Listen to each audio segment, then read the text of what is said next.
Assalamualaikum warahmatullahi wabarakatuh. Nama saya Nurma, NIM 1865033 kelas A. Di sini saya akan mereview materi tentang perencanaan proyek.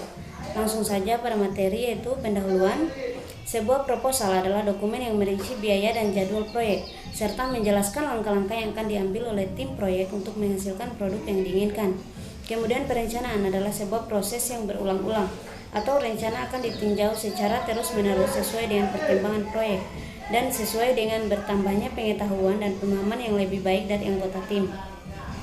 Perencanaan memang merupakan pekerjaan yang sangat sulit, tetapi harus dilaksanakan sebagaimana mestinya. Banyak proyek menjadi kacau dikarenakan tidak adanya perencanaan. Kemudian pendahuluan perencanaan proyek atau the preliminary project plan atau PPP. Pendahuluan perencanaan proyek adalah langkah awal, sumber daya, biaya dan jadwal yang dibutuhkan untuk menyelesaikan proyek. PPP adalah dokumen internal, tidak perlu ditunjukkan ke user, terutama user luar. Kemudian rincian struktur kerja atau work breakdown structures atau WBS. Kunci berbagai rencana adalah memecahkan kegiatan yang diperlukan ke dalam sebuah bagian yang lebih kecil lagi. Rincian struktur kerja atau WBS diawali dengan menyusun komponen-komponen utama proyek. Hal ini merupakan level 1 dari WBS. Level 0 adalah judul proyek. Untuk proyek software, metode terbaik untuk memecahkan proyek menjadi bagian-bagian utama adalah diawali dengan 7 fase pengembangan software. Kemudian diagram jaringan atau the network diagram. Langkah kedua dari perencanaan adalah menggambarkan diagram jaringan yang menunjukkan urutan kejadian. Tipe diagram yang paling baik untuk masalah ini adalah bagian pair. Bentuk dari bagian pair disebut precedence network atau jaringan yang diutamakan. Setiap kotak menunjukkan sebuah kegiatan. Pada setiap kotak ditulis nama kegiatan dan waktu yang diperlukan. Kemudian jalur kritis dan lamanya proyek. Bagian pair dan jalur kritis adalah jumlah jalur atau serangkaian kegiatan yang dapat ditelusuri pada pair sederhana dengan mengikuti petunjuk garis panah.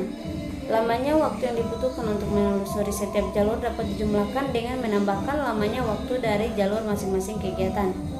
Kemudian jalur kritis CP atau critical path adalah jalur terpanjang dan didefinisikan waktu minimal yang dibutuhkan untuk mengerjakan proyek. PER mempunyai jalur kritis yang terdiri dari kegiatan Start, Definition, Analysis, Design, Program B, System Test, Acceptance, Operation, dan End. Proyek tersebut membutuhkan total waktu 135 hari.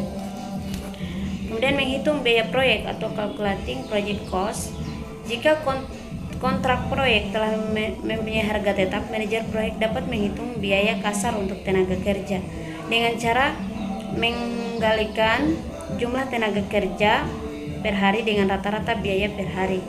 Biaya pekerjaan per hari disebut biaya penuh yang harus mencakupi biaya operasi, sewa, administrasi, pekerja, dan keuntungan. Untuk itu, Anda harus menambahkan biaya tetap seperti komputer time, sewa peralatan khusus, biaya tak terduga, dan sebagainya. Biaya tetap harus dirinci oleh setiap estimator untuk kegiatan utamanya. Kemudian penjadwalan proyek atau project schedule. Langkah selanjutnya adalah menghitung jadwal proyek. Untuk melakukan hal ini, perencana atau mungkin manajemen proyek harus mengaplikasikan jadwal yang sebenarnya dari perkiraan ke calendar days atau jadwal harian atau lamanya pekerjaan.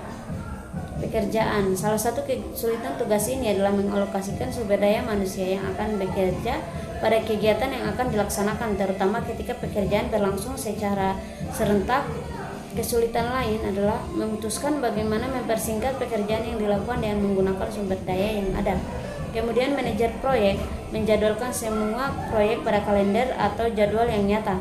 Metode terbaik untuk melakukan hal ini adalah dengan menggambarkan ke dalam sebuah Gantt chart atau bar chart.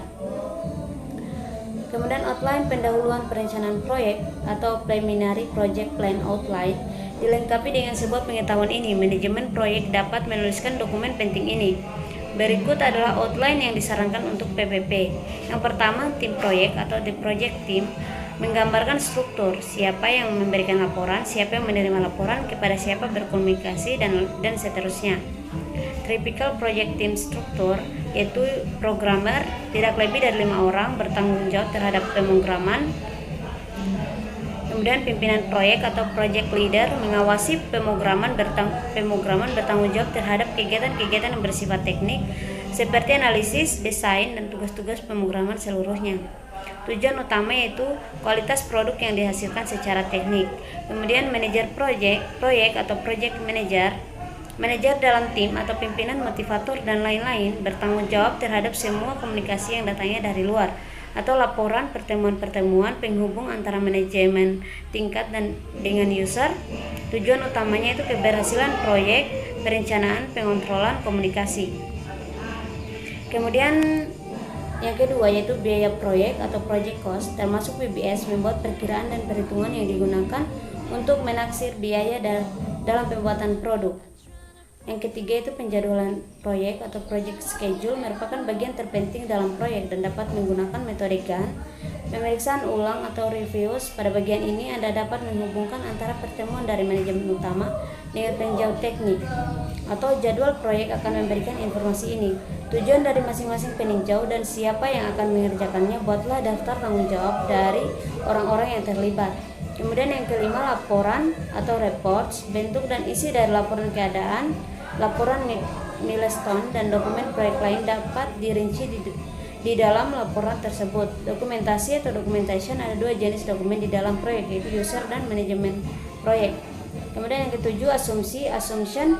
Di sini Anda dapat menetapkan harga berdasarkan asumsi, di mana sebagian besar adalah fakta yang diberikan oleh user. Terima kasih, mungkin itu saja materi dari saya. Wabillahi taufiq wal hidayah. Wassalamualaikum warahmatullahi wabarakatuh.